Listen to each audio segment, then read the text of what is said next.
Assalamualaikum warahmatullahi wabarakatuh. Saya Galis Sutiawardani, NIM E 2019-1163 dari kelas Perbankan Syariah 4. Saya dari kelompok 7 akan mempresentasikan hasil diskusi dari kelompok kami yang berjudul Menganalisis Pasar Bisnis. Saya sebagai pemateri pertama akan membahas apa itu pembelian organisasi, dan yang kedua perbedaan antara pasar bisnis dan pasar konsumen, dan yang ketiga adalah situasi pembelian. Baik, untuk yang pertama saya akan menjelaskan mengenai apakah pembelian organisasi itu.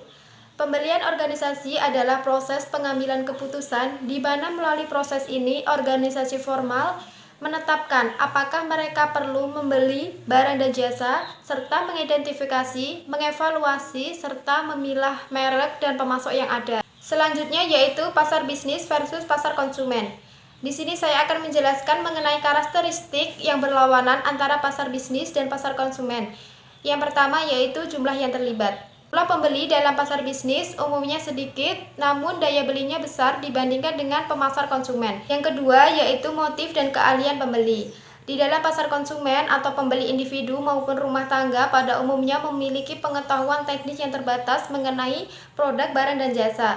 Hal ini berbeda dari pemasar bisnis yang terlatih profesional dan memiliki teknis kualitas yang baik tentang produk. Dan yang ketiga adalah profesi order. Di dalam pasar bisnis jarang ada negosiasi, kecuali kalau ada hal-hal yang ingin diubah dari kesepakatan terlebih dahulu. Sedangkan dalam pasar konsumen, pembeli harus selalu mendatangi penjual atau menghubungi melalui media komunikasi. Yang keempat adalah pembelian profesional. Barang-barang bisnis sering dibeli oleh agen pembelian yang sudah terlatih, yang harus mengikuti kebijakan, batasan, serta syarat pembelian organisasi, serta instrumen-instrumen pembelian, ya, misalnya permintaan, kuotasi, proposal, dan kontrak. Hal ini tidak ditemukan dalam pasar konsumen. Yang kelima yaitu pengaruh pembelian berganda. Pada umumnya, keputusan pembelian melibatkan lebih banyak orang. Yang keenam ada panggilan penjualan berganda. Satu studi yang dilakukan oleh McGraw-Hill menentukan bahwa ada 4-4,5 panggilan yang diperlukan untuk menutup rata-rata penjualan industri. Dan yang ketujuh ada permintaan turunan.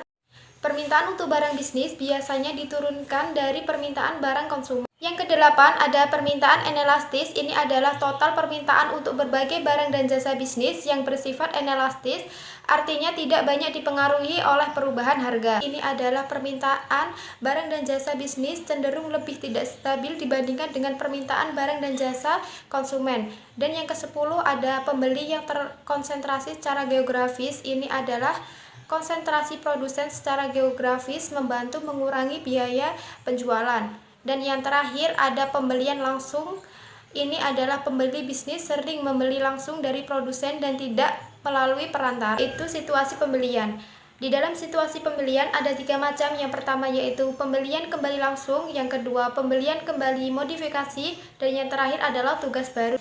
Dalam pembelian kembali langsung, departemen pembelian memesan kembali persediaan kantor dan bahan kimia curah secara rutin dan memilih pemasok yang ada. Pembelian kembali modifikasi, pembeli ingin memodifikasi produk, harga, kebutuhan, pengiriman, atau syarat lain. Pembelian kembali modifikasi biasanya melibatkan peserta tambahan dari kedua belah pihak. Dan yang ketiga ada tugas baru, adalah kesempatan dan tantangan terbesar pemasar. Proses pembelian tugas baru melalui beberapa tahap. Yang pertama adalah kesadaran, minat, evaluasi, percobaan, dan penerapan. Penjelasan selanjutnya akan dijelaskan oleh pemateri kedua. Sekian dari saya. Wassalamualaikum warahmatullahi wabarakatuh.